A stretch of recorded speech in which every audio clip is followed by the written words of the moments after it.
So when you think Pixar, you think Monsters Inc., Up, Incredibles. I mean, the list really just goes on and on. But one that talked about quite a bit, but sometimes just gets pushed to the side, is Ratatouille. I mean, it's just so fun to watch. Well, their animation style was just incredible for everything they did on this movie. It was just phenomenal. It's what Pixar does, right? They take what Disney does and just up it every year. They just increase the bar, which blows my mind because it came out 17 years ago at this point. It's 2007.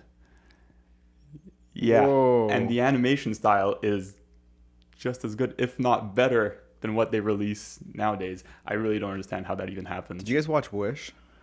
No. Yeah, No, exactly no. why. Yeah.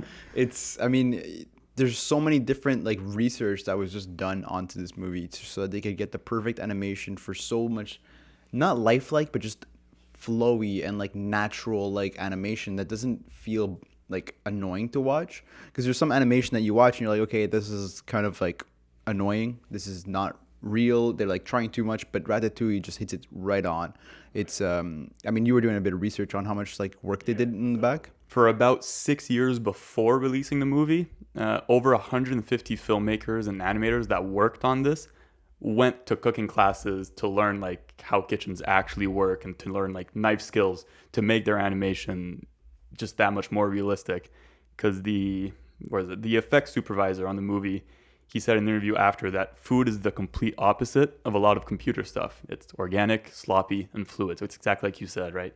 When you make a ratatouille, it's all vegetables and sauce, so it's all like leaky and fluid. Completely the opposite. But yeah, they went above and beyond. Yeah, I love that you bring that up because really it is it's a driving force behind it, right? Because like the whole thing takes place obviously in a kitchen and things like that. But Paris is so one in one with like such amazing food and like culture for that. And then you bring in this whole concept and it's so incredibly done. I mean, I remember seeing like the first scene where like Remy gets in there with the soup in the kitchen for the very, very first time. And it's just like you look at that soup and you go, what? Like, why does it look so good? Watching this movie made me hungry. I'm not gonna lie.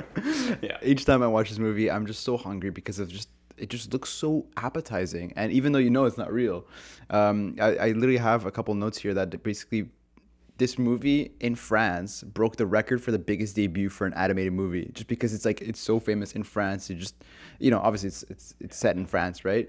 But it's the animation team, like you said, went so hard. Whether it's like trying to see how somebody is wet, or somebody with the rats. They apparently had rats in their hallways for years just so that they could see the movements of their nose, fur, paws, tails, all that stuff. It's incredible. But the thing that they really like put to a different level was the food. The actual ratatouille that Remy makes, it was designed by the head chef of the restaurant called the French Laundry, which is a 3 Michelin star restaurant, one of the best in the world. And he was told, if the best critic in the world was coming to your restaurant, how would you serve a ratatouille? And that's what he came up with, is what they serve in the movie. And apparently it makes 4 hours to make.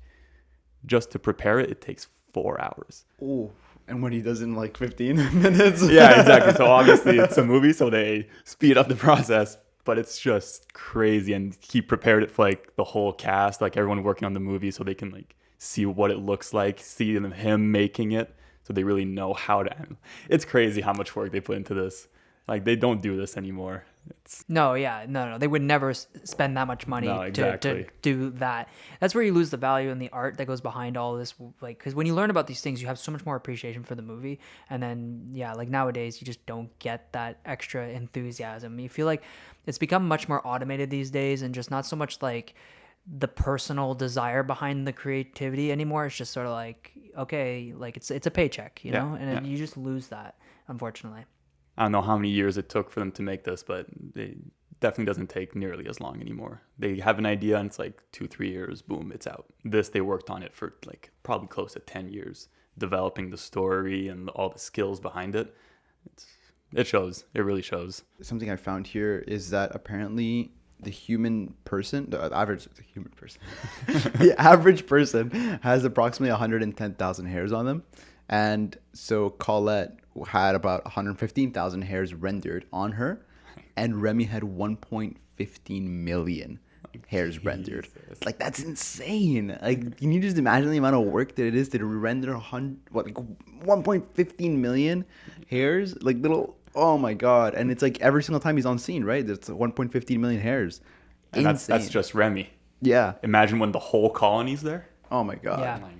Yeah, it's even they got even the little tiny things right where you're experiencing the food, like when he brings out the grapes and the cheese and what is it, the strawberry too, right? And he's just like, they're trying it out and they're just closing their eyes and they're just like, the colors are flying in the background. Like, dude, when you try something that's crazy that you've never tried before, you sometimes get that little feeling. You're like, oh my God, what am I trying right now?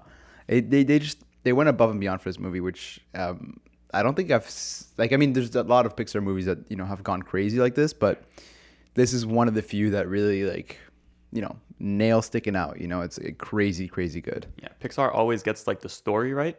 The animation is obviously most of the time very well, but this one to me is like the perfect example of the blend, the perfect story with the great animation just put together, and it's masterpiece, dare I say.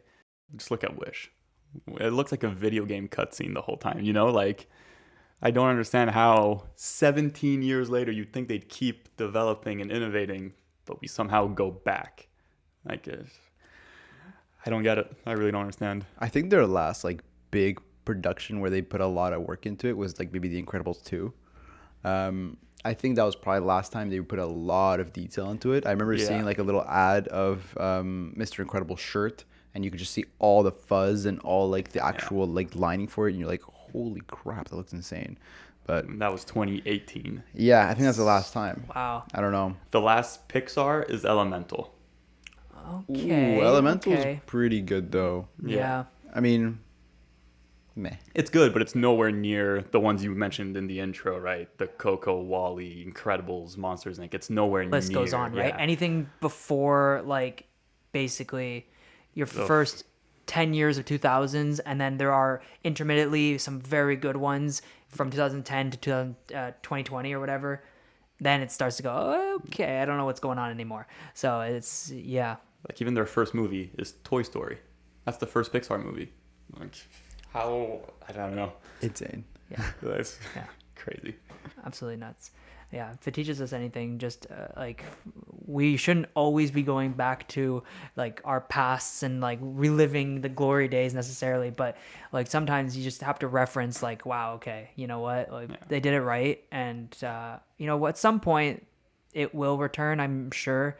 We'll get back to maybe a little bit more passionate, sort of filmmaking, but I don't know. It's really tough hope in this so. industry. Yeah, it's all the money grabbers at the top, right? They just release it now. They don't care. Like, they have to hit their deadlines. And like, they know as soon as there's a Disney movie, it's like just the kids are just gonna go swarming to the theaters to watch it anyways. No matter what they release. Yeah, it's a moneymaker.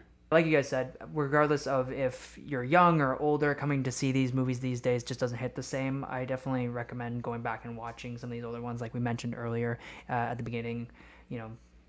They have a reason why they're so highly praised still to this day. It's why we call them classics, right? Yeah, exactly. So go check them out if you haven't. I'm sure you have, though. They're widely popular. If you did enjoy this episode, we haven't done an animation movie since Polar Express. If you want to see another episode talking about really how good animation can be if it's taken care of, even for Polar Express, long time ago. Even before this, Yeah, even before this. So go take a look at it. So subscribe if you're new, leave a like, and comment down below what your favorite Pixar movie is of all time, and we'll be sure to check it out. Have a good one.